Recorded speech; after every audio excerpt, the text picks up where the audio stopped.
가볍지만 깊이가 있는 역사 공부, 품격 있는 새로운 인문학, 심용환의 역공 지금부터 시작합니다.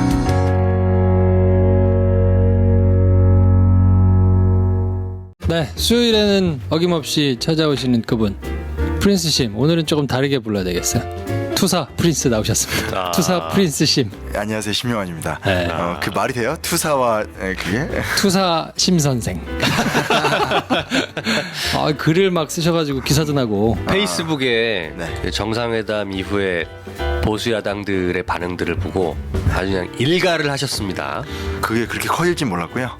페북에 글 쓰는 이 나쁜 버릇, 특히 화났을 때 쓰면 안 되는데, 그날 이제 아침에 이제 남북 정상회담 막 이렇게 하는데 자유한국당에서는 감성팔이 하지 마라. 그리고 또 밤이당 이름도 이상하죠. 오직 협상의 목표는 비핵화다. 그럼 자기들이 협상을 하든가. 그래서 꼭지 확 돌았는데 아침에 이제 대학교 수업이 있어가지고 화는 계속 나 있는데, 그래도 이제 정상회담도 이제 그냥 일사천리로 가고 있는데 그래서 왔더니 잘 돼 있는 상태에서 이제 그날 미용실 가야 돼가지고 그때 이제 머리 자르고 염색하면서 글을 올렸는데 반응이 폭발적으로 나와서 저도 깜짝 놀랐습니다. 그 페이북에다가 가끔 이렇게 글을 쓰시나요? 페북에 자주 쓰죠. 근데 이제 심각한 글은 많이 안 쓰시고 네네. 주로 이제 강연 어디 있으시거나 아니면 소소한 일상 이런 거 올리셨잖아요. 맞아요. 저는 SNS를 사람들이 되게 열심히 하는 걸로 착각하게만 보이게 하고요. SNS는 거의 열심히 안 하는 편인데 가끔 이제 이런 얘기는 꼭 해야 되지 않을까라고 이제 좀 느끼는 순간은 좀 하게 되는 거죠. 이번에 욱해가지고 쫙 쓰셨는데 그게 주말 내내 오래 올라가 있었어요. 댓글 제일 많은 뉴스 탑5 안에 계속 있었어요. 네. 댓글이 다음 쪽이 8천 몇 개, 9천 개, 좋아요 2만 개, 뭐 이런. 되게 좋아하더라. 네. 내가 되게 좋아했다고? 아니에요? 싫었어? 싫은 건 아니잖아. 맨 처음 무서웠죠. 왜냐면 예전에도 비슷한 거 있었거든요. 예전에도 무슨 라디오 가서 인터뷰했는데 그때 가야사 관련해가지고 인터뷰했는데 저는 전혀 생각도 못했는데 그게 메인에 뜬 거예요. 4시간 만에 욕 6천 개. 정말 그쪽 분야 이제 어떤 약간 고대사를 이렇게 막 영광스럽게 보고 싶어 하시는 분들이 저 그날 되게 조심스럽게 얘기했거든요. 이렇게 최대한 설득 모드로 했는데 내가 한 얘기는 아무 상관없고 이제 자기들이 이제 뱉고 싶은 얘기가 있잖아요. 그러니까 이야, 그래서 이번에도 이거 되게 당황했어요. 사실 뭐 좋은 게 아니라 기사가 떴다는 얘기를 모르고 있다가 주변에서 보내주고 가서 봤다가 댓글이 많아서 열어보면 안 되겠다, 이건 상처당할 것 같다. 그랬는데 친구 하나가 보더니 야, 너 댓글 조작했냐? 저한테 이제 뭔 소리 하니까 이제 댓글이 다 네 편이잖아. 이래서 기분 좋게 들어가 봤더니 괜찮았어요. 근데 시간이 지나니까 역시 아니나 다를까 노골적인 어떤 그런 인신 공격과 욕들이 항상 따라 없을 순 없죠. 야. 근데 페북에다 글 쓰시는 거 보면서 홍준표 대표도 요즘 페북에 글 많이 쓰는데 그거 보고 맞대응을 하셨나? 아니, 아무튼 그러면 안 될 것 같아요. 그 남북협상이 너무나 중요한 의미를 갖고 있었는데 그런 것들을 본인들이 갖고 있는 어떤 정략적인 이해관계로 그렇게 행동을 한다는 것 자체가 저는 용납이 안 되는 문제 같고요. 여튼 그래서 썼는데 하여튼 쓰고 나서 후회하는. 하여튼 그 짧게 그 글 쓰신 거 요지를 아주 뭐 간단하게만 좀 방송 들으시는 분들 중에 그걸 못 보셨는 분도 계실 테니까. 그건 오늘 주제로 그냥 얘기를 네. 어차피 하면 될 것 같고요. 그리고 제가 드릴 말씀이 있습니다. 네. 요건 그냥 이제 일종의 사과인데 저도 제가 방송하다가 틀리는 게 있다는 걸 알아요. 근데 그거는 이제 변명인데 우리 이제 녹화 현실을 보면 아시겠지만 이게 작가가 따로 있는 게 아니고 컨텐츠가 나온 다음에 누가 검수를 해주는 게 아니어서 텔레비전에 나오는 건 이제 제가 틀리는 경우를 아무도 못 보셨을 거예요. 그럼 사람들이 야, 쟤는 어떻게 저걸 다 외워?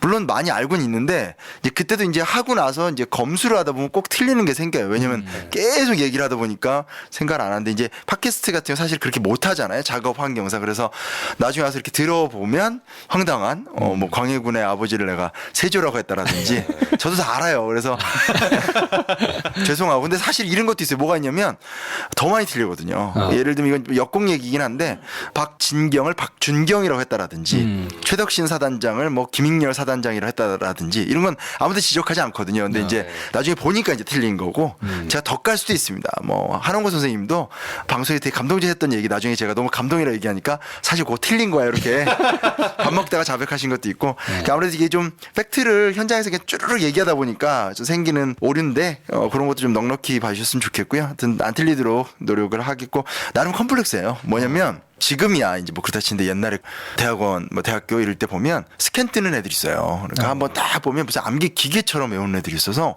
하나도 안 틀려. 아, 또 역사교육학과 하니까 또 그런 게 또 있겠네요. 그리고 아니면 이제 전공자들. 아. 그런 친구들이 있어요. 근데 그런 사람들 앞에서 이제 주눅들기도 하고 저는 이제 아마 페북 얘기해서 아시겠지만 제가 또 이제 약간 이렇게 라이터 페북에서 이렇게 글 써서 많이 화제가 되는 케이스잖아요. 네.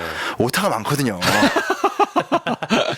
감정대로 그대로 쫙 나가다 보니까 그리고 나름 수정도 하는데 수정도 하는데 나중에 또 들어보면 오타가 많아요. 그러니까 근데 이제 책을 보면 또 오타가 없죠. 그건 왜냐하면 이제 편집자들이 도와주니까 이렇게 하자 많은 인간이라는 거 저도 압니다. 그래서 저를 이렇게 도와주시고 사랑으로 품어주세요. 열심히 할게요. 그런 거고 그냥 괜히 그런 것 때문에 이제 약간 청취자분들께서 혼돈 겪으시는 것 같아서 죄송한데 하여튼 안 그러려고 하는데 약간 그런 게 생깁니다. 죄송해요. 뭐 하여튼 너그럽게 봐주시고 귀엽게 봐주시면 될 것 같아요. 최소한 김프로랑 저보다는 훨씬 똑똑하고 아는 게 맞으십니다. 아, 그렇죠. 비교하면 기분 나쁘고요. 그리고 이제 저는 사실은 그때 그게 고민이었어요. 대학생 때 나는 저렇게 스캔 뜨는 능력이 없는데에 대한 스트레스. 내린 결론은 뭐였냐면 뭐 걔네들하고 차별화보다도 중요한 건 암기가 아니라 그걸 바라보는 성찰의 능력 이게 나의 어떤 주무기로 가야 되겠다라는 약간 생각도 있었는데 그럼에도 불구하고 의도치 않게 틀리거나 아니면 이제 맥락에서 예를 들면 이런 거 있잖아요. 뭐 이렇게 없다. 하면 이제 경향성상 거의 없다라는 말을 없다라고 얘기했는데 이제 가끔 이제 지적하시는 분들이 뭐 그런 거 한두 개 있잖아요. 저도 있는 거 알거든요. 근데 이제 맥락상 이제 거의 없다는 걸 강조하기 위해서 이제 얘기를 한다라든지 이런 거 조금 그냥 흐름상 좀 들어봐 주셨으면 좋겠습니다. 워낙 요즘에 또 이렇게 딱 떼어내서 이렇게 얘기하는 것도 많아서 민감하게 딱 거기만 탁 발췌해가지고 이 사람 틀린 말 했다 뭐 이런 사람도 많고 여튼 다 제 잘못이고요. 사과 방송.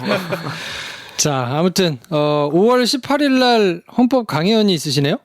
맞습니다. 네. 개헌 무산 특별 강연회고요. 아이고 개헌이 뭐 물 건너 갔죠. 네. 네, 사실은 개헌이 잘 되길 바라는 의미에서 한 건데 사실 작년 초에 나왔으니까 지금 벌써 한 1년 반 전에 나온 책인데 헌법의 상상력. 네네. 네. 근데 세상에 이 책을 갖고 출판사에서 제안을 해서 강연회를 열게 돼서 네. 좋고요.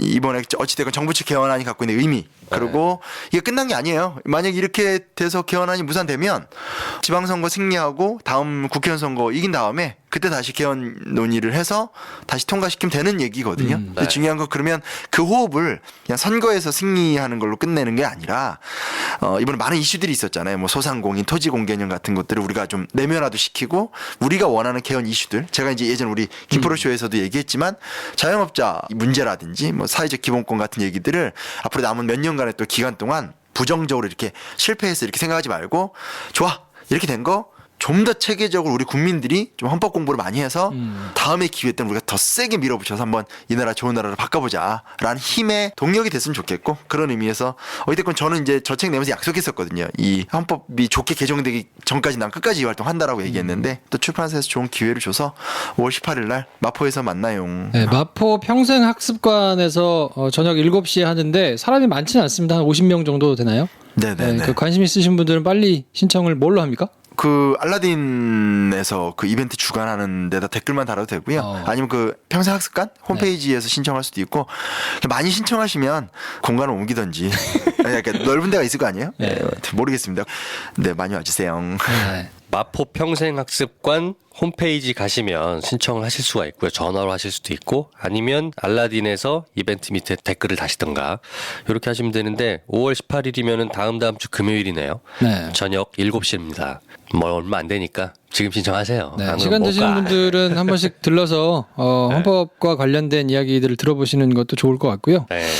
이번 주에 저희가 얘기할 거는 이제 남북관계사 지난번에 저희가 남북관계사 1편 네. 해가지고 2000년 남북 정상회담이 있기 전까지 내용을 한번 쭉 훑었는데 이후에 남북 정상회담이 어떻게 진행되는지를 보고 이후 거를 좀 정리하자. 그래서 조금 시간을 두고 다른 거를 얘기했었거든요. 근데 사실 2000년, 2007년, 2018년 이렇게 정리는 워낙 많이 이제 매체들에서 이루어졌기 때문에 그거를 또 다시 하는 거는 약간 좀 기감도 있고 그래서 오늘은 조금 관점을 달리 해가지고 남북관계사의 나머지 얘기를 한번 해보면 좋겠다 이렇게 말씀을 해주셨는데 그 첫 번째 얘기로 북한 미사일에 대해서 얘기를 한번 하신다고요? 네, 언론에서 볼 수 있는 얘기를 하지 않습니다. 네.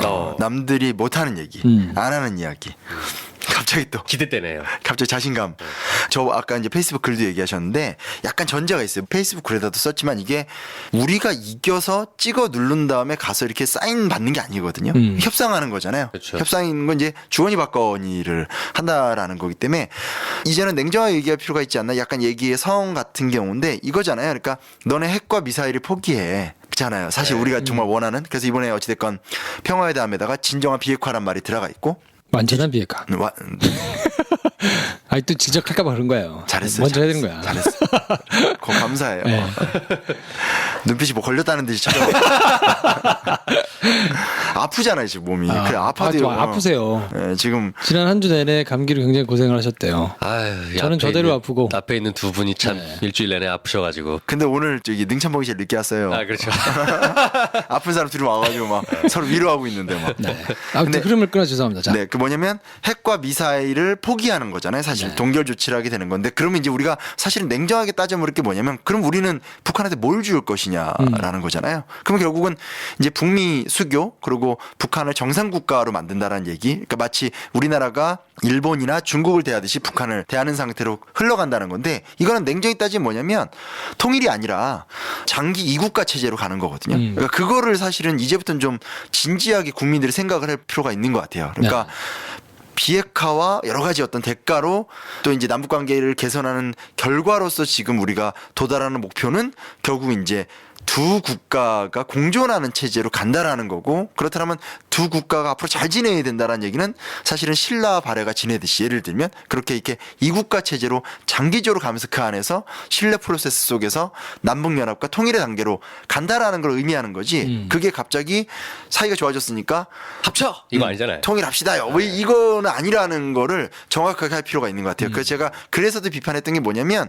자유한국당의 원래 결론은 붕괴론이었잖아요. 어차피 무너질 거니까 지원해주지 않으면 무너질 거다. 근데 거기서 결여가 됐던 게 뭐냐면 무너지고 난 다음에 어떻게 할 것인가에 대해서 자유한국당은 단 한 번도 프로세스를 얘기한 적이 없거든요. 무너지면 그 사람들이 이제 우리 김정은 정권도 무너지고 났으니까 우리 다시 남한의 품으로 들어가야 돼 하면서 막 집에 있는 무슨 태극기를 끌고 나와서 흔들면서 철책선을 건너고 이럴 리가 없잖아요. 근데 오히려 굉장히 많은 혼란스러운 상황이 생길 수 있는데 그런 것들에 대해서 사실은 자유한국당은 단 하나의 프로세스나 위기관리 얘기를 한 적이 없거든요. 근데 이제 이번 어떤 문재인 정부나 진보개혁 진영의 아젠다의 결론은 결국은 이제 회복과 화해를 통해서 양국 간의 관계를 좋게 만든다는 그 다음은 장기 지속 관계로 가면서 천천히 통일을 한다라는 걸로 가는 거니까 그런 것들을 좀 인지를 하면서 갔으면 좋겠다라는 걸 먼저 좀 말씀을 드리고 싶었어요. 방금 저 말씀이 지난 주말에 화제가 됐던 페북에 쓰신 글의 요지였어요. 지금 현재로는 한반도와 부속도서를 강제로 점거하고 있는 괴집단.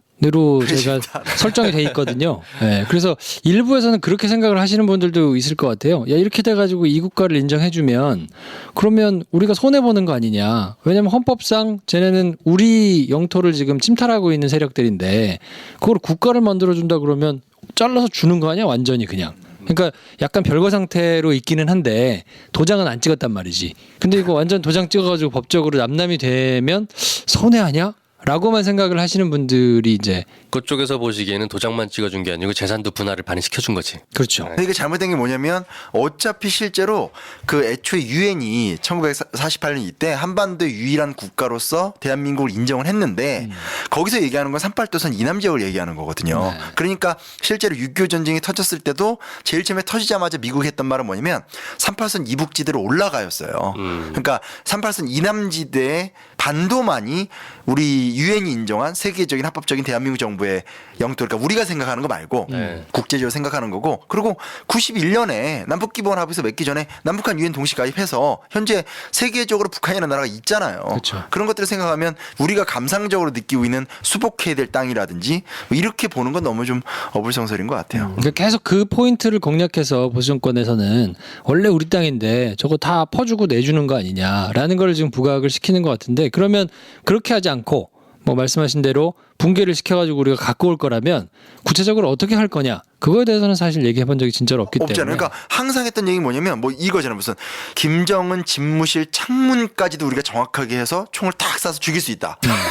근데 그건 붕괴잖아. 네. 그리고 북한에서 무인기 내려왔었을 때 우린 더 좋은 무인기 있다. 네. 이것도 그냥 대응이고 핵무기 하니까 사드를 배치하겠다. 이것도 대응인 거지 붕괴 이후의 프로세스가 아니거든요. 영화 강철빈가에서도 전 그 영화 되게 재밌게 봤는데 생각보다 좀 화제가 안 돼서 아쉬웠는데 그 영화를 보더라도 실제로 이제 그거잖아요. 이렇게 북한의 지도자가 이 화해 제스처를 펼치고 있는데 북의 군부가 동의하지 않는 상황을 갖고 영화를 만든 거잖아요. 그렇죠. 약간 김프로쇼에 약간 어울리는 지금 발언 잘했죠. 잘했지. 영화와 함께 역사를. 네. 괜찮은데요? 저 원래 완전 영화 강의였거든요.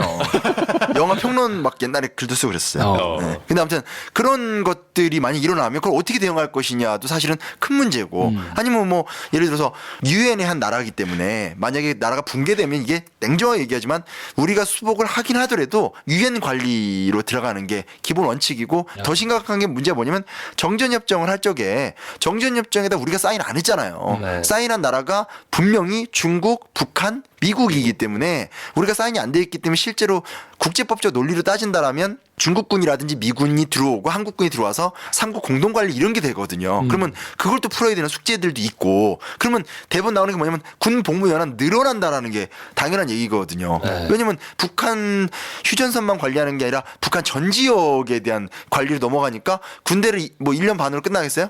한 3년, 뭐 4년 가야 되는 상황이 되는 거죠. 네. 그러니까 그런 얘기를 단 한 번도 한 적이 없잖아요, 이쪽은. 그래서 너무 나쁜 것 같아요. 그거까지 상정을 안 하는 거죠, 사실은. 그냥 그거 분위기만 띄워가지고 표를 우리가 받으면 끝. 네, 그렇게 계속 짧게만 그냥 쳐왔기 때문에. 그러니까 이제는 얄팍한 사람들이죠. 얄팍한 인간들이. 맞아. 이제는 진짜로 이런 식으로 지금 문재인 대통령식의 해법으로 간다라는 것은 정말로 이제부터는 어떤 장기 안정체제로 간다라는 거기 때문에 그걸 우리 국민들이 좀 감내하고 푸틴이 뭐 그 얘기했던데요. 이제 한반도 통과하는 송유관 만들어서 가스 보내주겠다고 난리 났어 지금. 제 주변의 제자들은 선생님 저랑 같이 뭐 평양행 기차를 타시죠 막 이러면서 막 냉면을 드시러 가시죠. 그래서 베이징까지 뭐 KTX를 가자는 등. 근데 그게 사실은 그런 것들이 다 결국은 북한이라는 체제를 안정시키고 북한의 김정은 주도의 백두혈통 주도의 정치 질서를 우리가 인정한다라는 거거든요. 그러니까 되게 새로운 실험인 거죠. 왜냐하면 대한민국은 단 한 번도 북한의 정치 체제를 인정한 적이 없잖아요. 네. 그러니까 이런 것들에 대해서 우리가 이렇게 얘기를 먼저 나누면서 고민을 하면서 가야지 뭐 이렇게 마냥 이제 뭐 통일이 왔다 통일이 왔다 이건 좀 아닌 것 같아요. 네. 그렇죠. 지금 우리나라가 전 세계에서 유일하게 분단 국가이기 때문에 레퍼런스가 사실은 이제 예전에 90년대 독일 정도밖에 없는 거잖아요. 그렇죠. 네, 그래서 다른 나라의 사례나 뭐 참고할 수 있을 만한 사례를 조금 검토를 해봐야 될 시점이 아닌가 싶은 생각이 좀 드는데. 그걸로 준비했잖아요. 언제 사람들이 오늘 용환이 두 번째 얘기한다니까 독일 얘기할 것 같지? 아닙니다. 네. 그 레퍼런스가 너무 우리랑 달라서 사실은 지난번에 같이 준비해왔었는데 당신들이 두 번 하고 싶다고 해서 끊는 바람에 근데 미사일 얘기를 살짝 예를 들어드릴게요. 뭐냐면 이게 재밌어요. 북한이 1970년대 중반에 스커드 미사일 기술 지원을 소련에 요청을 해요. 소련이 거절해요. 그럼 이제 실패한 거잖아요. 근데 역으로 북한이 이집트를 찾아가서 스커드 미사일을 사옵니다. 그래서 뜯어서 역설계를 막 해서 기술을 확보해요. 그러니까 우리나라로 말하면 우리가 외국차 갖고 와서 이제 역 분해해서 자동차 산업 만들듯이. 그렇죠. 네. 그래서 84년에는 스커드 개량형 A를 시험 발사에 성공을 하고 87년 B형을 만들어서 100여 기를 이란에 제공하는 수준으로 성장을 해요. 빠르게 이제 성장을 하게 됐다라고 좀 볼 수 있는 거고요. 그리고 1993년에는 1300킬로까지 날아가는 노동 미사일을 발사를 했고 1998년에는 그 유명한 대포동 1호 1550km를 비행했는데 그 당시 주장은 165분 동안 6초 주기로 지구를 돌면서 김일성, 김정일 장군의 노래와 신호를 전송하고 있다고 주장을 합니다. 그러나 전 세계에서 그 어떤 방송사에서도 이 노래를 듣지 못했고요. 누구도 그걸 들은 자는 없다. 없죠. 그리고 추진체가 되게 조그만 거였기 때문에. 근데 다만 이게 인상적인 게 뭐냐면 이쯤 되면 대강 기술력이 한 2단 추진체 정도를 만들 거라고 생각했는데 3단 추진체로 만들어서 쏴버리게 된 거기 때문에 굉장히 큰 효과가 있었고 이것 때문에 이 여파가 되게 컸어요. 그래서 일본에서는 그때 이제 북한이 핵을 포기하는 대가로 원자로 건설해주는 중수로 건설해주는 건설 비용 10억 달러가 있었는데 안 주겠다라고 얘기해버리고 인도적인 식량 지원도 중단하겠다. 북일수교 협상하다가 그것도 안 하겠다. 미국도 이제 공화당의 압박 속에서 태도 이제 그 중수로 건설 지원 예산 3,600억 달러가 하는 것들을 이제 전액 삭감을 하거나 이런 것들을 하게 된 여파가 있었기 때문에 아마 북한도 느꼈을 거예요. 그러니까 자기들이 내는 성과 대비 상상을 초월하는 이제 역반응 같은 것들 있다는 걸 아마 자기들도 경험했던 것 같아요. 근데 또 재밌는 일이 뭐냐면 2000년대가 되면 2000년에 그 이제 올브라이트 국무장관이 김정일 위원장을 직접 만납니다. 만나서 뭐라고 그러냐면 이때 김정일 위원장이 먼저 얘기를 하는데 320마일 그러니까 500km 이상의 미사일 개발 실험을 동결하겠다. 그러니까 500km라고 얘기하면 쉽게 말하면 한반도하고 이제 동해서해를 못 벗어난다라고 보시면 되는 거죠. 네. 그렇죠? 예. 조건이 뭐냐면 대신에 우리도 인공위성이 필요하니까 해마다 니네가 미국이 3개씩 대신 발사해달라. 그리고 10억 달러어치 식량을 수년간 지원해주고 이렇게 얘기를 했고 우리나라 이제 대표단이 갔었을 때도 올브라이트 만났을 때도 사실은 외화벌이가 너무 심각해서 외화벌이를 위해서 이란과 시리아에다가 이제 판매하고 있다라는 걸 또 고백도 했고 93년에는 이스라엘 외무부 차관인 에이탄 벤처라는 사람이 찾아와서 외교관계 정상화 시켜주겠다. 너네랑 이스라엘하고. 그리고 광산과 농업 분야의 기술 지원을 위해서 수억 달러를 주겠다. 대신에 중동 국가에다가 미사일 수출하지 말아달라. 근데 이런 얘기 지금 제가 쭉 왜 얘기를 했냐면 이런 얘기들 잘 몰라요. 그리고 이제 이 얘기들을 우리가 어떻게 듣냐면 대부분 다 이렇게 듣는 게 아니라 미사일 쏴놓고 10억 달러 달라고 하네? 라든지 뭐 쏴놓고 식량 달라고 하네? 라고 하는데 객관적 실체는 뭐냐면 북한이 살아남기 위해서 냉전의 붕괴체제 이후부터 핵이나 미사일 개발이라는 것을 하나의 아주 중요한 외화벌이 혹은 국제사회에서 협상 카드로 쓰고 있다라는 것을 이젠 좀 객관적으로 좀 인식을 하고 얘네가 이런 식의 딜을 하고 있구나 라는 것들에 대해서 좀 바라봐야 되지 않을까? 라는 단적인 예로 한번 좀 설명을 해드려봤습니다. 그러니까 걔네 입장에서는 생존하려면 반드시 있어야 되는 카드로 쓸 수밖에 없는 상황이었다는 말씀인 거잖아요. 그렇죠, 그렇죠. 그러니까 협상 카드로도 쓰고 때로는 팔아서 돈도 벌고 그거 없으면은 뭐 바로 그냥 나라 망하게 둘 수는 없잖아. 뭐 이런 자구책의 차원이었다는 말씀인 거잖아요. 그렇죠, 그렇죠. 네. 그러니까 제가 먼저 얘기하고 싶은 건 객관적으로 상대가 어떤 존재인지 이젠 좀 제대로 봤으면 좋겠다는 생각이 들어요. 네. 왜냐면 무슨 정보를 접근하다 보면 누가 먼저 잘못했어. 원인은 누구야. 그래서 바꾸자 하는 게 이거야. 이렇게 쏠려 있는데. 누가 나쁜 놈이야 한마디로. 그렇죠, 그렇죠. 역시 능참보. 이 남자가 사는 법.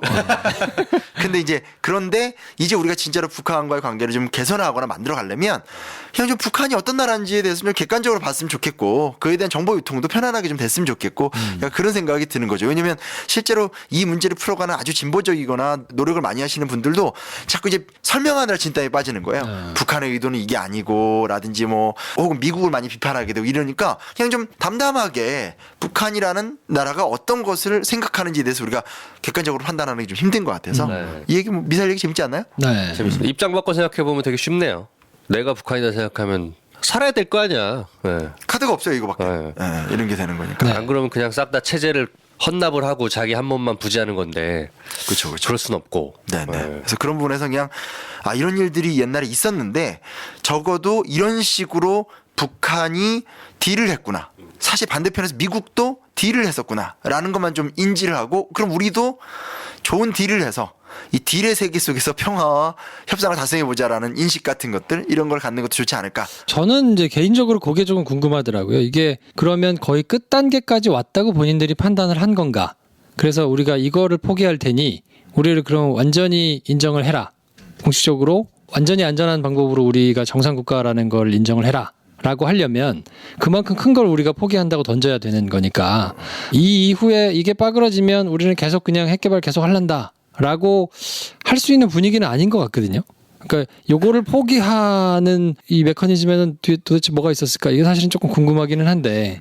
미사일 같은 경우는 실제로 이게 이제 이 이후에 2000년 이후는 수출을 잘 못한대요. 워낙 대북 제재가 미국이 강하고 심각해졌군요. 전 세계적으로 이걸 통제해 버리니까 수출이 뚝 떨어졌고 더 심각한 문제 뭐냐? 이걸 또 중동에서 배워가서 요즘 중동에서 자체 스커드 미사일 제작 기술이 되게 발전했대요. 왜냐면 그쪽은 얘네는 이제 막 싸우려면 막 무슨 이거잖아요. 핵을 싣고 북미 직접 타격 이런 게 되니까 되게 큰 기술이 필요한데 중동은 내전이기 때문에 200-300km면 충분하거든요. 그러니까 거리가 멀 필요가 없죠. 네. 그런 상황이기 때문에 아마 내부적으로 여러 가지 얘기들이 있을 것 같고 그냥 단적으로 말씀드린 건데 하여튼 저도 이것저것 관심 있는 거 많은데 이거 어떻게 될까 고민이 한데 여튼 한국사의 한 부분이어서 북한 문제를 한번 좀 저도 조금 더 역사적 관점에서 자세히 좀 지켜봐서 앞으로도 자, 그러면 좋은 얘기를 해보도록 아까 하겠습니다. 독일 얘기 잠깐 하셨는데 독일 말고 예멘의 통일 이야기를 준비를 하셨다고. 네네 독일은 제가 안 한 게 일단 독일은 그렇게 이 나라가 우리처럼 이렇게 전쟁을 한 나라도 아니고 결정적으로 독일은 문제를 풀어갈 때 다 돈으로 해결해요. 그러니까 헬무트 콜이 모자르면 소련은 얼마 필요해? 10억 달러. 중국 뭐 얼마 이런 식으로 해서 거의 결정적 국면을 다 돈으로 해결해요. 워낙 강력한 경제력을 갖고 있기 때문에 또 그때 동구권이 막 붕괴되고 있던 상황이고 하니까 이 소위 말하는 동유럽의 작은 나라들과 소련이라는 나라를 돈으로 해결하는 과정이 많이 나와서 이걸 우리가 그대로 따라한다는 건 너무 말이 안 되는 것 같고 말도 안 옛날에 되죠. 좀 많이 들었던 얘기인 것 같고 네. 그래서 좀 독일에는 적합하지 않은 것 같고 베트남 같은 경우는 이건 이해가 될 수가 없어요. 단박이 한국사를 읽어보시면 잘 알겠지만 베트남은 남베트남이 그냥 강제로 있는 나라였죠. 그러니까 프랑스나 미국이 자기의 이해관계 때문에 강제로 유지했던 나라지 무슨 우리처럼 이렇게 서로가 막 반공 반제 이러면 싸운 나라가 아니기 때문에 자꾸 이제 군대 가면 베트남 얘기 맨날 하면서 이렇게 정신 못 차리면 베트남처럼 될 수 있다. 보트 피플 사진 나오고 막. 네, 근데 맞아요. 아예 말이 안 돼요. 그러니까 베트남을 남북한에다가 비교한다는 것 자체가 아예 말이 안 돼요. 왜냐면 북베트남은 아주 강력했던 자기 나름대로의 구심점이 있었지만 남베트남은 진짜 그냥 프랑스나 미국에 의해서 만들어진 어용 정권인데 어디 어용 정권하고 대한민국 굉장히 주체성이 강한 나라잖아요. 그러니까 이걸 비교한다는 것 자체가 말이 안 되기 때문에 군대 정신교육 좀 바꿔주셨으면 좋겠고요. 조금 좋은 걸로 예멘이 좀 재밌어요. 예멘은 사실 예멘을 통해서 배운다기보단 이렇게 하면 망하는구나의 기가 막힌 모델이에요. 아 대박이에요. 결론은 성급한 통일의 결과 이렇게 망할 수 둘 있다. 다 폭망. 둘 다 폭망. 완전 폭망. 예, 대표적인 얘기입니다. 얘기를 한번 해주십시오. 북예멘과 남예멘으로 이게 쪼개졌는데 원래 하나의 지역이었는데 전체가 다 오스만 제국의 영토예요. 어디 있냐면 사우디아라비아 밑에 있고 아덴만 기억하시나요? 아덴만? 아덴만. 네. 바로 아덴만이 앞바다입니다. 그게 예멘인 거죠. 그래서 옛날에 그 이국종 교수님께서 석선장을 살린 바로 그 사건 유명한 데인데 두 길은 나눠져 있었어요. 그래서 바깥쪽 해안가에 있는 게 남예멘이고 안쪽에 있던 게 북예멘인데 크기로 보면 남예멘이 훨씬 큽니다. 북예멘이 한 영토는 절반밖에 안 돼요. 근데 인구로 따지면 북예멘은 1100만, 남예멘은 250만밖에 안 돼요. 이게 그러니까 사막. 쓸 데가 없는 땅이구나. 네네. 크기만 하고. 네. 아니 남예멘은 쓸 데가 있는 땅은 1%밖에 안 돼요. 1%. 그러니까 이제 그런 면에서 영토의 크기만 보고 생각하시면 안 되고요. 네. 두 개가 있는데 문제는 영국이에요. 전 세계 모든 문제는 결국은 영국 때문에 이제 시작이 되는 건데 오스만 제국하고 싸워서 승리를 거둔 상태에서 남예멘 지역만 따로 떼낸 거예요. 왜냐하면 바다에 관심이 있으니까. 이게 이제 결국은 사우디아라비아 바깥쪽의 바다, 북아프리카나 인도양의 바다에 관심이 있으니까 떼내서 관리를 하고 있다가 1차 세계대전이 끝난 다음에 북예멘이 독립을 해요. 왜냐면 1차 세계대전 때 오스만 제국이 독일 편으로 다 망하거든요. 독립을 했죠. 근데 북예멘의 특징은 뭐냐? 두 가지 특징이 있는데 하나는 바로 위가 사우디아라비아예요. 네. 사우디아라비아 영향력이 강해요. 그러니까 쉽게 말하면 뭐냐? 이슬람의 힘이 되게 강한 거예요. 사우디아라비아가 아주 이슬람의 거의 뭐 핵심적인 국가이기도 하고 석유가 엄청나는 나라이기도 하니까 사우디아라비아 자체의 영향력도 너무 세고 이슬람적 전통 같은 게 너무 센 나라예요. 근데 그에 비해서 남예멘은 1967년에 독립을 하는데 독립하고 세워진 민주정권이 사회주의를 표방해서 소련의 영향하에서 사회주의 공화국으로 오랫동안 있었어요. 그러니까 두 나라의 정체성이 다른 거죠. 하나는 아주 이슬람적인 문화와 전통 문화가 강한 거고 한쪽은 이제 그 어떤 사회주의적인 정체성. 이념에 굉장히 경도된 쉽지 않은 나라인데. 또 그전에는 영국의 지배를 받았었기 때문에 민주주의에 대한 개념도 되게 넓은 나라예요. 그러니까 정체성이 아주 달라요. 약간 비슷한가? 그러니까 북한하고 우리나라 지금 되게 문화가 다르잖아요. 그렇죠? 많이 다르죠. 그런 거로도 약간 보실 수 있을 것 같아요. 근데 얘네들이 양자의 차이를 인정해요. 우린 좀 다르다 하고 근데 빨리 통일하자. 서로 미워하진 않았나 보네요. 미워하진 않은 것 같아요. 미워하진 않았고 그리고 양자가 이제 내부적으로 문제가 많으니까 외부적인 얘기를 하면 내부적인 문제가 덮이잖아요. 네. 그러니까 내부적인 문제를 덮는 좋은 수단으로 서로 자꾸 대화를 하는 거예요. 그래서 하자 하다가 실제로 70년대 때부터 통일을 시도하다가 이제 주도했던 사람 암살. 주도했던 대통령이 또 암살. 이러다가 제일 유명한 사건은 1986년 사건. 그러니까 우리나라는 1986년은 1987 직전인데 여기는 남예멘의 알리 나세르 무하마드 총리가 자꾸 이제 통일하려고 하니까 소련 강경파, 그러니까 우리가 사회주의적 정체성을 지켜야 되는데 왜 저기 이상한 종교 국가랑 통합하려고 하냐라는 것들이 마음에 안 든 거예요. 그래서 아예 이 소위 말하는 소련 강경파를 제거하기 위해서 친위 쿠데타를 일으킨 거예요. 그래서 이제 정부의 요직에 있는 소련 강경파들을 다 제거를 했어요. 근데 문제는 뭐냐? 역반응이 일어나면서 내전이 발생을 해서 역으로 한 4,300명 정도가 죽고 무하마드 총리가 북예멘으로 망명을 가요.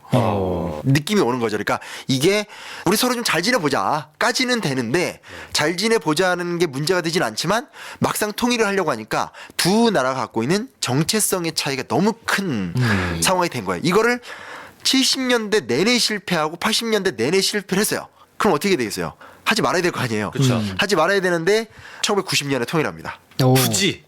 이거 되게 황당한 사건인데요. 이게 재밌는 게 뭐냐면 1989년 정도 되면 이 사건을 겪은 다음에 이렇게 가면 안 되겠다라고 생각하면서 서로 이제 내린 결론은 교류를 하자라고 이렇게 하면서 교류의 핵심이 뭐냐면 남해면과 북해면 사이에 유전지대가 있어요. 그러니까 석유가 나오는 거예요. 근데 이게 지리가 애매하니까 둘이 또 싸우면 안 되죠. 왜냐면 요걸 팔아먹어야 되니까. 그래서 경제 교류 정도로 합의를 보고 양쪽에서 이렇게 하다가 1989년에 북측에서 이제 서로가 이제 좀 친하게 지내는 목적 속에서 살레라는 대통령이 남쪽에 방문을 한 거예요. 방문을 한 상태에서 우리가 이렇게 유전도 공동 개발하고 하니까 몇 가지 부분에서 이렇게 통합할 수 있는 것들을 좀 통합하자라고 제안을 했어요. 그러니까 몇 개 부서 정도, 뭐 경제 부처나 이걸 얘기했는데 되게 재밌는 게 뭐냐면 남쪽의 대통령이 그 얘기를 듣자마자 받아들일 수 없다 하면서 그냥 통일하자.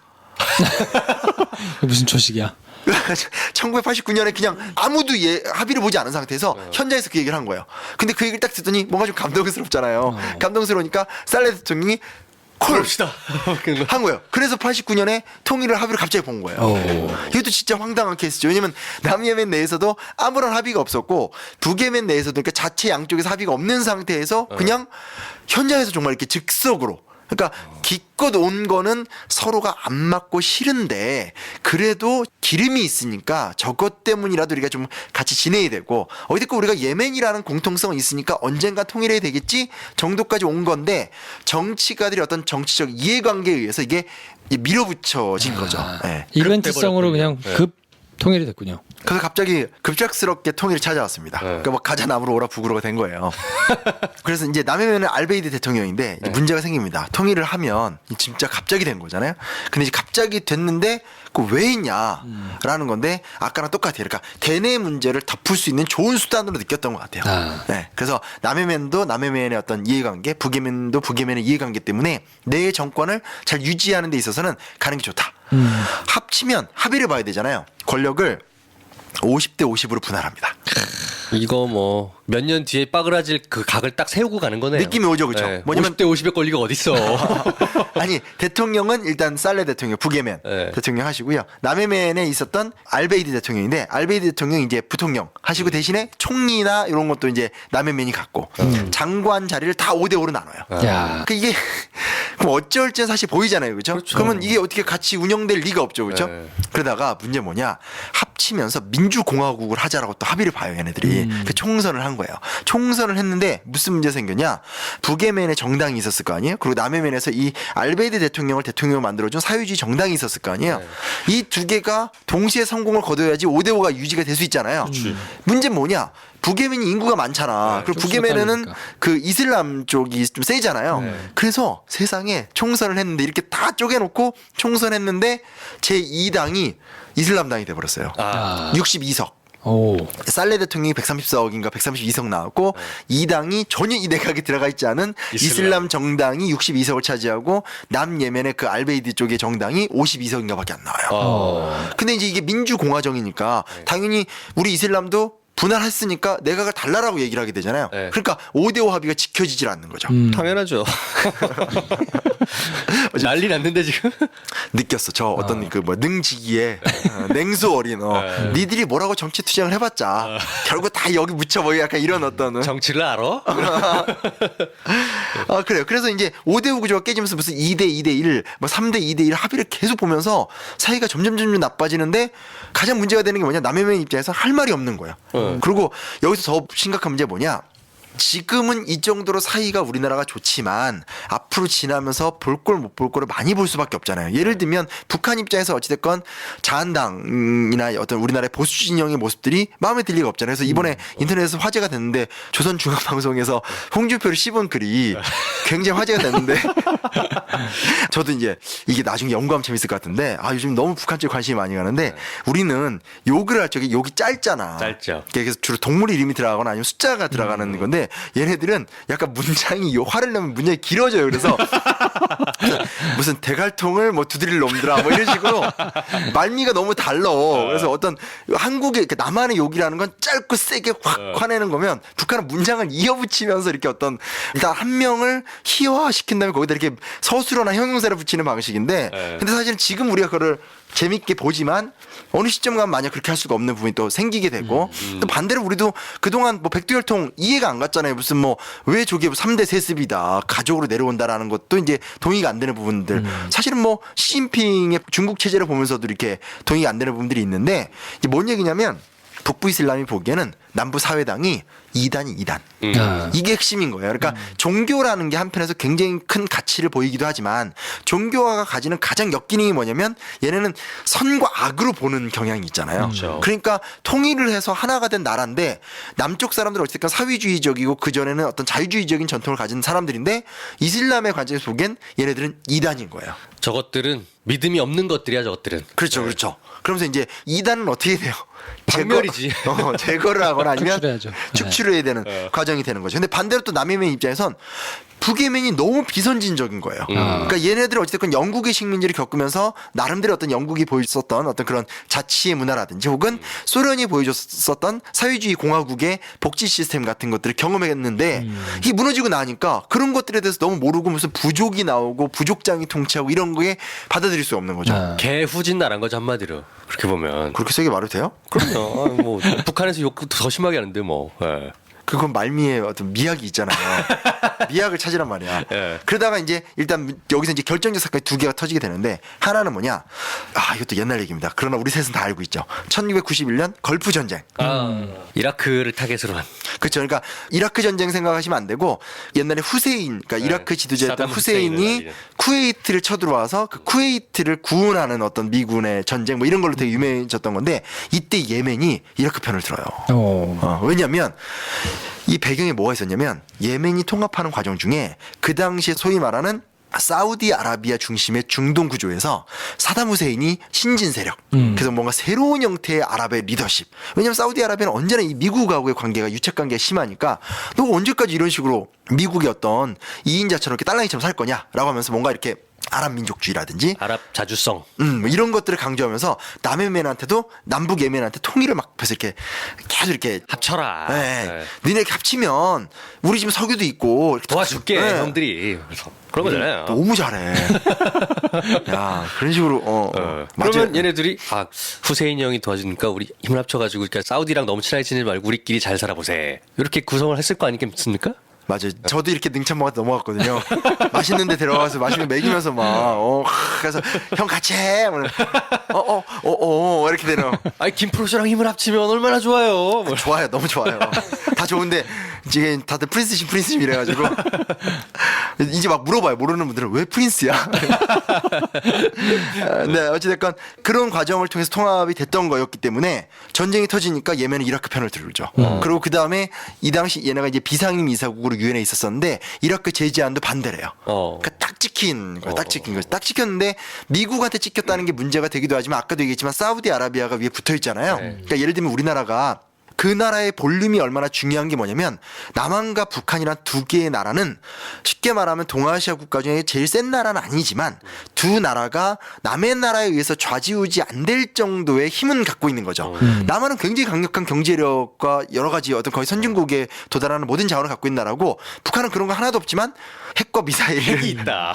갖고 있고 또 사실은 이 주체 사상이라는 것 자체도 되게 재밌는 게 뭐냐면 60년대 때 북한이 겪었던 충격이 뭐냐면 공산주의 국가의 양대 지도 국가라고 하는 소련과 중국이라는 나라 이 두 나라가 갈등을 너무나 심각하게 하는 걸 보면서 이거 이런 식으로 가면 큰일 나겠다고 느끼면서 이제 되게 유명한 사건이거든요. 김일성이 두 나라랑 다 친하게 지내면서 소련과 중국한테 다 받아내던 시기가 있었어요.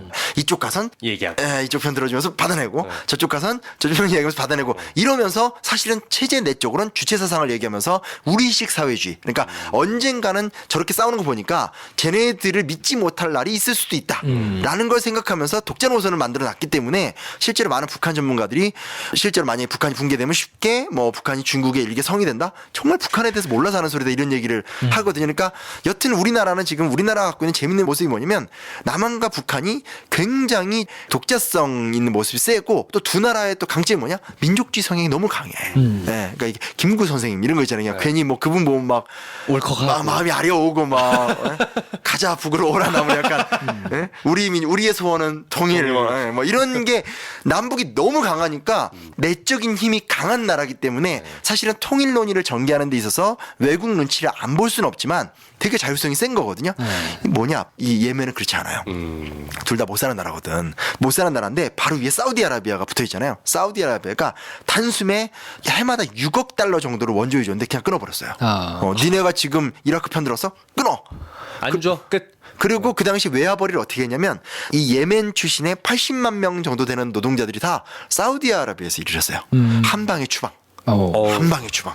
야. 원조를 끊어버리고 80만 명의 노동자를 추방해버리니까 실업률이 그 당시 예멘이 4%에서 23%까지 올라가 버려요. 야, 10명 중 2명은 다 실업자. 네. 그러니까 이거 되게 여기서 전 중요한 포인트가 있다고 생각하는 게 뭐냐면 그 나라가 얼만큼의 통일 논의를 이어갈 수 있는 내적인 힘이 있느냐가 되게 중요한 문제인 거죠. 그러니까 우리나라 같은 경우 사실은 일본에게 많은 무역 적자긴 하지만 그럼에도 불구하고 무역 적자를 충분히 메꿀 수 있는 반일 정서가 되게 세고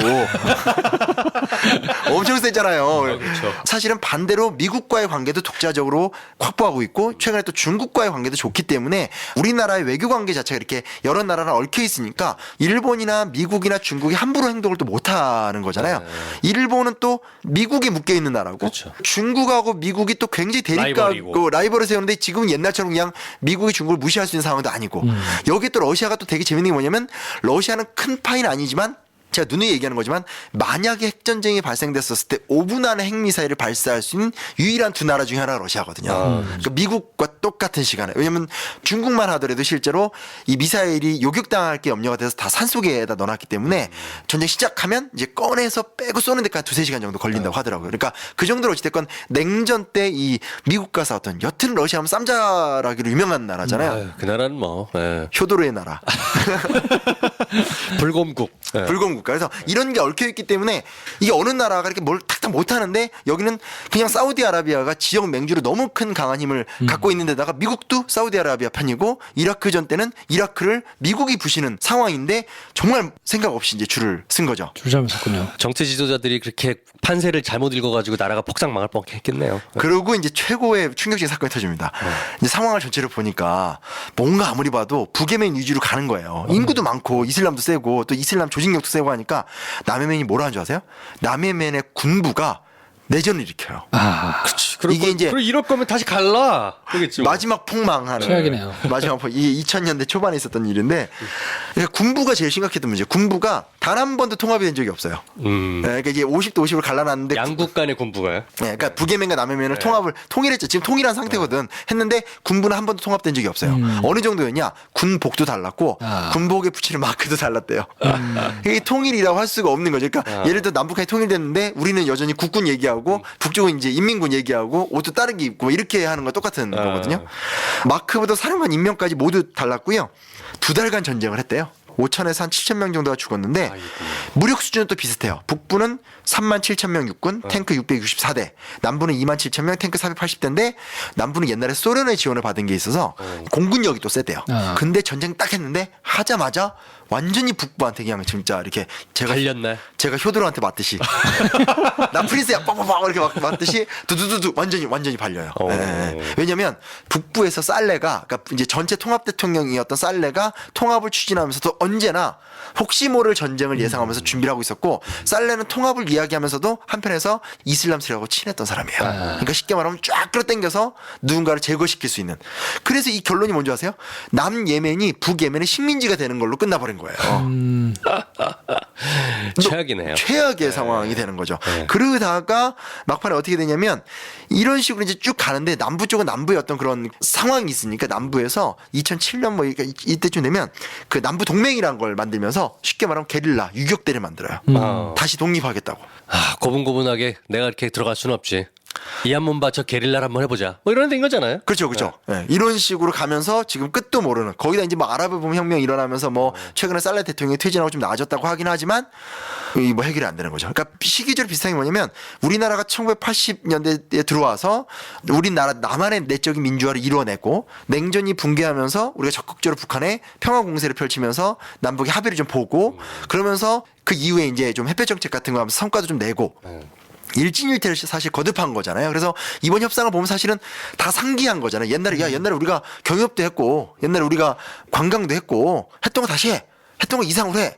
사람들이 아무런 거부감이 없는 거잖아요. 그러니까 너무 웃겼던 게 회담은 어저께 했고, 지난 한 11년간, 9년간 사이가 나빴는데, 바로 페이스북에는 그 이렇게 뭐 동해선과 경의선 가는 게 떠서 제자들이 저한테 선생님 같이 평양을 거쳐서 베이징을 가요. 막 이런 얘기 한다는 게 어찌됐건 우리는 이 시기 동안 단기적으로 보면 너무나 힘든 시간들이 많았지만 중장기적으로 보면 조심스럽게 맥락을 만들어 갔다는 얘기인데 차곡차곡 해놓았잖아요. 그 30년 동안. 그렇죠. 네. 근데 이쪽은 이제 정치가들이 아주 성급한 자기 논리로 판단을 해서 내린 결정이 이제 말도 안 되는 최악의 이제 도미노로 만들어 버렸다라고 볼 수 있는 거죠.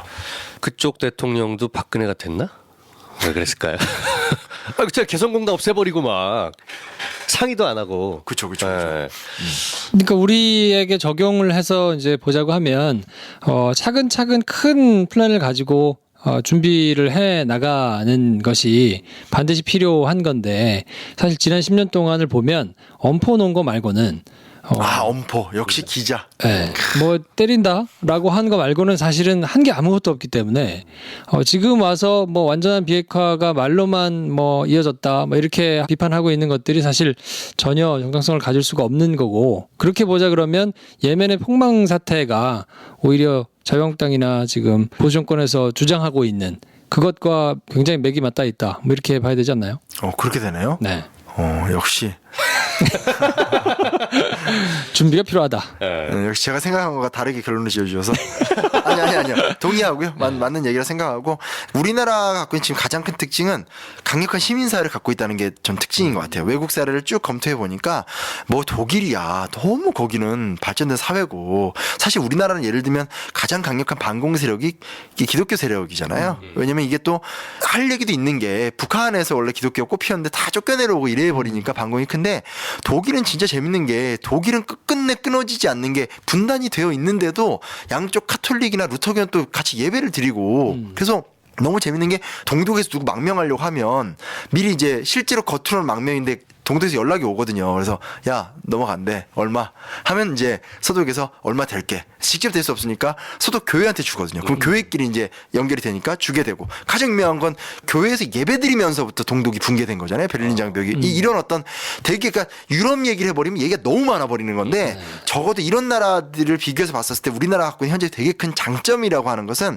여튼 민주주의나 민족주의에 대해서 굉장히 호감 있고 정치 지도자의 의견에 잘 따라가지 않는 자율적인 시민사회를 갖고 있다는 게 큰 힘인 거고 앞으로도 이 속도 조절을 누가 할 수 있느냐 결국은 시민사회인 것 같아요. 네. 그러니까 국민들이 어떤 부분은 적극적으로 요구하고 어떤 부분은 요구하지 않고 이런 식으로 가면서 속도 조절을 하면서 계속 정권을 눈치 보게 만드는 구조로 가면서 속도 조절을 해야지 괜히 또 이게 분위기 타가지고 뭐 이렇게 한 번에 했다가 또 괜히 큰일 날 수 있는 또 부분도 있는 거고 왜냐면 또 북한의 변화라는 또 시간도 필요한 거고 사실 북한의 변화라는 건 우리의 변화랑 또 맥이 다르잖아요. 그렇죠. 시민사회도 없고 우리식의 민주주의가 아닌 인민민주주의 같은 체제도 있고 전혀 다른 형태이기 때문에 또 그들을 기다려줘야 되는 문제 같은 것들도 있기 때문에 참 남해면의 사례와 좀 다른 네. 이 남해면도 사실 국방부 정신교육이 나오는데 제게 훨씬 낫지 않나요? 자, 그래서 오늘은 해외 사례를 통해 가지고 남북관계사를 한번 정리를 해봤는데 사실 이제 삽을 떴고 뭐 북미 정상회담도 있고 이후에 뭐 가을에 또 문재인 대통령 넘어가시잖아요. 그거 네. 참 지혜로운 것 같아요. 네. 네. 그래서 지금 바뀔 것들이 차곡차곡 계속 남아 있기 때문에 굉장히 급변하는 뭐 상황을 살펴보면서 이런 거 저런 거를 좀 봐야 될 거라서 오늘은 예멘의 통일 이야기를 주로 해서 한번 이렇게 쭉 살펴봤는데 아무튼 준비를 좀 잘 하고 있어야 된다. 그리고 시민사회가 적극적으로 좀 목소리를 내고 여러 가지로 좀 역할을 하자라는 말로 좀 정리가 되지 않을까 싶네요. 장 모네라는 사람이 있어요. 장 모네는 이제 오늘날 EU의 아버지 ECSC라고 이제 유럽 프랑스 사람인가 보네요. 그쵸 네. 짱이잖아요. 장 뭐네? 죄송합니다. 잘라주세요. 근데 이제 이 사람이 이제 유럽 철강 공동체를 만들었던 사람인데 ECSC가 이제 EU까지 오게 된 건데 이 사람이 했던 유명한 말이 있습니다. 뭐냐면 사람 없이는 가능하지 않고 제도 없이는 아무것도 지속할 수 없다. 그래서 이분이 최초의 유럽 명예의 시민. 왜냐면 보세요. 우리가 EU가 되게 당연하다고 생각하는데 실제로는 EU를 주도하는 국가가 프랑스랑 독일이거든요. 근데 프랑스랑 독일이 얼마나 많이 싸웠던 나라예요. 되게 싫어하잖아요, 서로. 네. 드골이라는 대통령이 무슨 얘기를 했었냐면 취임하자마자 지난 145년간 독일은 프랑스를 7번 침입했고 파리는 4번 점령을 당했다. 그리고 원래 그 전까지 EU가 만들어지기 전까지 프랑스가 주로 당하다가 이기는 케이스잖아요. 그래서 이긴 다음에 항상 프랑스 했던 게 뭐냐면 이 독일의 주요 핵심 지역인 짜르부터 시작해서 루르 그리고 이제 나중에 프랑스 땅이 되지만 알자스 로렌까지 이렇게 잘라서 거기를 이렇게 빼내려는 게 언제나 공작이에요. 그래서 나폴레옹도 저쪽 프로이센과 오스트리아를 점령한 다음에 라인 동맹이라는 나라를 만들거든요. 이 나라의 가장 철강이나 이런 게 많이 나는 지대를 별도로 이렇게 독립을 시킨 다음에 독일 경제를 발전을 못 시키게 만들려고 하는 게 전략인데 그렇게 잘라버리면 독일 사람들이 가만히 있냐고 열받잖아요. 또 독일 사람들도 약간 사람들 기계 같은 그런 거 이제 뭐 척척척척 열심히 해요. 그러니까 결국은 그리고 이제 국제사회에서 보더라도 이건 좀 너무하고 또 이렇게 잘라버리면 프랑스만 또 세지니까 그게 또 안 되니까 또 영국이 그걸 싫어하고 하니까 결국은 악감정만 남은 채 독일이 이제 다시 또 재무장에서 프랑스 쳐들어오고 이런 악순환을 겪을 때 장모네라는 사람이 철도 수송 원래는 꼬냑 장사하던 사람이었는데 이 사람이 국제연맹에서 활동하다가 뼈저리게 느꼈던 게 뭐냐면 국가 간 협력이라는 것이 지니는 무능함을 뼈저리게 느껴서 이 사람이 당시에 이제 슈만이라는 프랑스의 외무부 장관을 설득해서 그런 식으로 가지 말고 프랑스하고 독일은 협력을 할 건 협력을 하되 초국가적인 시스템 하나를 만들어서 양자가 영속적으로 함께 누릴 수 있는 적과의 동침의 시스템을 만들자라고 제안을 하고 거기에 이제 아데나워라는 독일의 수상이 숟가락을 딱 끼거든요. 헐. 하면서 사실은 합의가 되면서 각각의 국가들은 존재하지만 EU라고 하는 초국가적인 공동체의 어떤 힘을 만들어내는 결과도 있었기 때문에 앞으로 남북 관계를 어떻게 이제 이루어갈지는 잘 모르겠지만 지금 민간 교류라는 게 김대중 정부 때부터 시작이 됐고 한편에서는 경제협력이라는 게 시작이 됐기 때문에 이게 앞으로 한 20, 30년의 기간 동안 어마어마한 형태로 확대가 된다면 저희 할아버지의 고향인 황해도 전체가 예를 들어서 경제특구가 돼버린다라고 하면 아마 그 경제적 이권에 걸려있는 덩어리 자체가 북한 정부도 남한 정부도 건드릴 수 없는 엄청난 힘이 될 거예요. 그래서 그런 것들이라든지 아니면 또 우리나라 사람들이 굉장히 순수한 거 많잖아요. 그러니까 정말 뭐 종교 문화계에서 아주 적극적인 문화교류 같은 것들이 또 이어진다라면 또 그로 인한 어떤 남한 사회의 변화, 북한 사회의 변화 같은 것들이 또 하나의 틀거리가 될 수 있기 때문에 마치 가장 강력했던 적수였었던 이 프랑스랑 독일이 EU라고 하는 희한한 공존 체제를 만들어냈듯이 우리도 좀 함께 만들어 보면 좋지 않을까. 저는 이 얘기가 되게 기억에 남아요. 김정은 위원장이 했던 얘기 같은데 여태까지 대한민국 그 한반도의 역사는 지정학적으로 굉장히 피해를 봤던 약소 국가였는데 앞으로는 지정학적 수혜 국가가 되자. 우리가 가지고 있는 땅의 위치라는 게 힘이 약할 때는 피해를 받지만 적절한 힘을 가지고 있으면 얼마든지 이 위치로 인해서 수혜를 받을 수 있는 지역 아니냐. 남북이 같이 지정학적 수혜 국가가 되자라는 얘기를 했대요. 그런 얘기를 했어요? 네. 똘똘하네. 좀 굉장히 좋았어요. 그 얘기를 들으면서. 아니 진짜 재밌는 일본이 남기고 한 정말 좋은 게 뭐냐면 그 지도 가만히 보시면 이렇게 북한 영토 끝이 바로 소련하고 붙어 있잖아요. 그렇죠. 그거 한 다 합쳐봤자 몇십 킬로 안 되거든요. 그리고 중국이 이렇게 막혀 있잖아요. 이게 왜 했냐면 일본이 중일 전쟁 일으킬 적에 소련과의 갈등이 우려가 돼서 우리 너네 안 쳐들어갈 거니까 걱정하지 말라고 하고 일제하고 소련이 합의 본선이에요. 근데 그렇게 돼버렸기 때문에 우리가 뭘 강구하고 있냐면 중국 해안선이 정말 크잖아요. 중국 해안선이 그렇게 큰데 중국이 바로 동해로 나가는 길이 없어요. 없죠. 동해로 나가는 길이 없다는 건 뭘 얘기하는 거냐면 북태평양으로 나가는 길이 없고 또 북극 항로로 나가는 길이 없다라는 거예요. 그러니까 얼마나 좋은 이제 일본한테 감사한다는 얘기가 아니라 이 소위 말하는 북한의 지정학적 위치라는 것이 갖고 있는 가치가 대단하다라는 거죠. 네네. 저는 그 후배들이랑 그런 얘기 했어요. 중국에 하나에 주로 들어가지 않겠냐라고 했을 때, 야, 그거는 절대 안 일어난다. 북한 애들이 어떤 애들인데 중국으로 들어가냐. 독립을 하면 했지. 현재 독립국가예요. 응. 그러니까 독립전쟁을 하면 했지 절대 그 마음대로 들어가진 않을 거다. 대신에 북한이 가지고 있는 위치가 얼마나 좋냐. 북한은 중국이랑 러시아를 상대해서 이득을 취하면서 정치적으로 레버러지를 갖고 우리는 미국이랑 일본을 상대해서 레버러지를 취해서 서로 이득을 갖고 취하면 우리 두 나라가 취할 수 있는 이득이 얼마나 큰지 아냐. 둘이 사이만 좋다면. 그렇죠. 네. 그렇게 생각하면은 너무 훌륭한 기회다 지금은. 그렇죠. 그러면 우리가 중국을 바라보는 시각도 많이 바꿀 수 있는 그렇죠. 거죠. 제가 옛날에 하도 이제 중국을 얘기할 쪽에 막 해서 제가 글도 쓰고 그랬던 적이 있었는데 여전히 이제 혐중, 반중 이런 정서가 있어요. 근데 반중의 근거가 너무 웃긴 게 뭐냐면 고조선 때 한나라가 우리나라 멸망시켰다.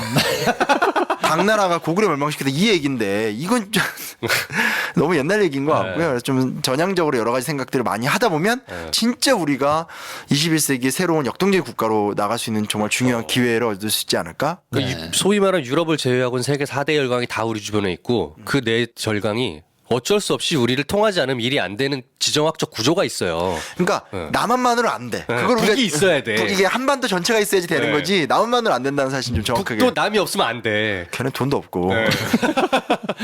자, 그래서 오늘은 아무튼 남북 관계사에 대해서 나머지 부분을 정리를 해드렸는데요. 상황이 변하는 거에 맞춰서 저희가 또 다른 주제를 선택을 할지는 한번 살펴보도록 하고요. 네. 오늘은 이 정도에서 마무리를 하도록 하겠습니다. 다음 시간에 뵙겠습니다. 아니 저기 고맙습니다. 팟캐스트 역공도 저기 위성 방송. 역공. 위성 방송. 역공 이거 여쭤보고 싶었어. 역공 왜 이렇게 업데이트를 안 해요, 많이? 일주일에 한 번인데 419라고 삘 받아서 2개 하신 거예요? 그때 한 번에 빨리 올려가지고 그러면 안 되겠다라는 경험만 하고. 그렇죠. 팟캐스트는 해보니까 주기적으로 어떤 주기에 올라가는지를 이렇게 인식시켜 주시는 게 굉장히 중요해요. 맞아요. 네. 어쨌건 저기 달과 같은 작은 위성 방송 지금 감사하게 잘 돌아오고 있습니다. 여러분 역공 올라왔습니다. 지금 빨리 가서 들어주시죠. 네. 단박의 한국사도 잊지 않으셨죠? 자, 그러면 다음 시간에 뵙겠습니다. 네. 감사합니다.